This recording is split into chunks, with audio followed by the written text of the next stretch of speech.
നമസ്കാരം. ലോകത്തെ ഏറ്റവും ലാഭമുള്ള കമ്പനി സൗദി അരാംകോയും ഇന്ത്യയിലെ ഏറ്റവും ലാഭമുള്ള കമ്പനി റിലയൻസും കൈകോർക്കാനുള്ള ശ്രമങ്ങൾക്ക് പച്ചക്കൊടി. മുകേഷ് അംബാനിയുടെ റിഫൈനിംഗ് പെട്രോ കെമിക്കൽ ബിസിനസിന്റെ 25% സ്വന്തമാക്കാൻ സൗദി സർക്കാർ ഉടമസ്ഥതയിലുള്ള അരാംകോ രംഗത്തെത്തി കഴിഞ്ഞു. ഡീലിന് മുൻകൈയെടുക്കുന്നത് മുഹമ്മദ് ബിൻ സൽമാൻ തന്നെയാണ്. ലോകത്തെ രണ്ട് പടുകൂറ്റൻ വ്യവസായ സ്ഥാപനങ്ങൾ തമ്മിലുള്ള കൈകോർക്കലിനായി ആകാംക്ഷയോടെ കാത്തിരിക്കുകയാണ് ലോകം. ലോക ചരിത്രത്തിലെ തന്നെ ഏറ്റവും ലാഭമുള്ള കമ്പനി എന്ന് വിശേഷിപ്പിക്കപ്പെടുന്ന സൗദി അരാംകോയും ഇന്ത്യയിലെ ഏറ്റവും വലിയ വ്യവസായ സാമ്രാജ്യമായ റിലയൻസുമാണ് കൈകോർക്കുന്നത്.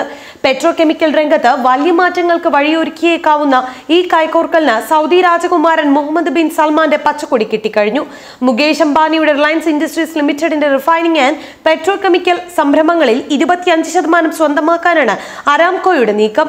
ലോകത്തെ ഏറ്റവും വലിയ എണ്ണ കയറ്റുമതി കമ്പനിയായ അരാംകോയുടെ വരവ് റിലയൻസിന് ഈ രംഗത്ത് വലിയ കുതിച്ചുചാട്ടത്തിന് അവസരമൊരുക്കുമെന്നാണ് കരുതുന്നത്. ഇന്ത്യയിലെ ഇന്ധന വിലയിൽ ഉൾപ്പെടെ ഇത് വലിയ മാറ്റങ്ങൾക്ക് വഴിവെക്കുമെന്നാണ് വ്യവസായ നിരീക്ഷകർ പറയുന്നത്. 4 മാസം മുൻപാണ് അരാംകോ റിലയൻസിന്റെ പെട്രോ കെമിക്കൽ സംരംഭങ്ങളിൽ താൽപര്യം കാണിച്ചു തുടങ്ങിയത്. ഫെബ്രുവരിയിൽ സൗദി രാജകുമാരൻ മുഹമ്മദ് ബിൻ സൽമാന്റെ ഇന്ത്യ സന്ദർശനത്തിനും ഈ ലക്ഷ്യമുണ്ടായിരുന്നു. സന്ദർശനത്തിനിടെ അദ്ദേഹം മുകേഷ് അംബാനിയുമായി ചർച്ച നടത്തുകയും ചെയ്തിരുന്നു. ലോകത്തെ തന്നെ രണ്ട് വലിയ വ്യവസായ സ്ഥാപനങ്ങളുടെ കൈകോർക്കലിന് സൗദി രാജകുമാരൻ പ്രത്യേക താൽപര്യമെടുത്തതായും സൂചനയുണ്ട്. 2018 കണക്കനുസരിച്ച് ദിവസം 1.36 കോടി ബാരൽ എണ്ണ കയറ്റുമതി ചെയ്യുന്ന സ്ഥാപനമാണ് സൗദി അരാംകോ. വർഷം 7.7 ലക്ഷം കോടി രൂപ ലാഭമുണ്ടാക്കുന്ന അരാംകോ ലാഭക്കണക്കിൽ ലോകത്ത് തന്നെ ഒന്നാമതാണ്. 25 ലക്ഷം കോടിയാണ് അരാംകോയുടെ വാർഷിക വരുമാനമായി കണക്കാക്കുന്നത്. ഇന്ത്യയിലെ രണ്ടാമത്തെ എണ്ണ ശുദ്ധീകരണ സ്ഥാപനമാണ് റിലയൻസ് ഇൻഡസ്ട്രീസ്.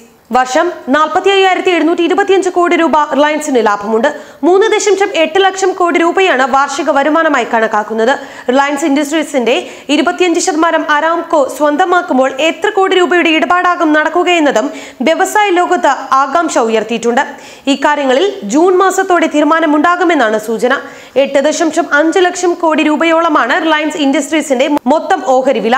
അതിൽ 25% അരാംകോ സ്വന്തമാക്കുകയെന്നാണ് സൂചന. വളർന്നു പന്തലിച്ചു കഴിഞ്ഞ റിലയൻസ് ഇൻഡസ്ട്രീസിന് ഇനി വ്യവസായ പങ്കാളികൾ അത്യാവശ്യമാണെന്ന് നിരീക്ഷകർ ചൂണ്ടിക്കാട്ടുന്നുണ്ട്.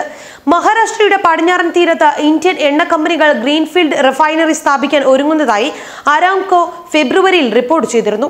ദിവസം 12 ലക്ഷം ബാരൽ എണ്ണ ഉൽപ്പാദിപ്പിക്കുന്ന റിഫൈനറിയാണ് ലക്ഷ്യമിട്ടിരിക്കുന്നത്.